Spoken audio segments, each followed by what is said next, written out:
Halo, selamat pagi teman-teman. Aku akan cerita tentang bagaimana bangsa Mongol yang dulunya membumi hanguskan Baghdad malah berbalik menjadi pemeluk Islamnya. Kisah ini akan aku bagi beberapa rangkaian di mana awalnya ini musuh besar Islam itu di bawah Hulagukan pada waktu itu menghancurkan Baghdad ya tahun 1258 dan ini sekaligus menandai kehancuran dinasti Abbasiyah saat itu.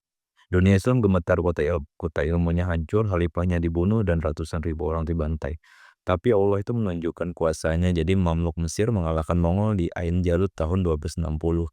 Sejak saat itu, Mongol ini mulai berinteraksi lebih dekat dengan umat Islam, bukan hanya sebagai musuh, tapi juga penguasa wilayah Muslim. Dan yang kedua adalah masuknya Islam di Persia atau dinasti Ilkhanid. Jadi Hulagu ini mendirikan kekuasaan Mongol itu di Persia, Iran, dan Irak ya. Disebut Ilkhanid. Awalnya para penguasa Ilkhanid ini cenderung dekat dengan Kristen dan Buddha. Namun rakyat mayoritas Persia itu tetap Muslim sehingga interaksi berlangsung intens dan akhirnya titik baliknya tahun 1295 itu Ilkhanid diperintah oleh Mahmud Ghazan Khan atau cucunya Hulagu Khan. Ia masuk Islam melalui dakwah para ulama di antaranya Syekh Sa'duddin At-Taftazani. Jadi Ghazan ini kemudian menjadikan Islam sebagai agama resmi negaranya. Sejak saat itu Persia kembali menjadi pusat ilmu Muslim. Dan yang ketiga adalah masuknya Islam itu di Rusia dan Asia Tengah atau Golden Horde.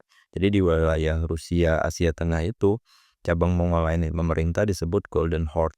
Tahun 1250-an itu penguasa Berke Khan atau cucunya Genghis Khan ini masuk Islam menjadi penguasa Mongol pertama yang Muslim.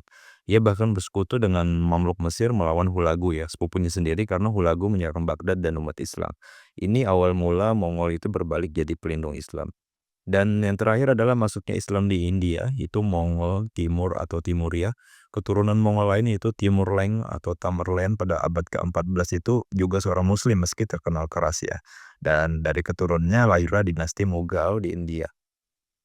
Mughal ini kemudian menjadi membangun salah satu peradaban Islam terbesar yang meninggalkan karya agung seperti Taj Mahal. Jadi mengapa Mongol ini bisa masuk Islam?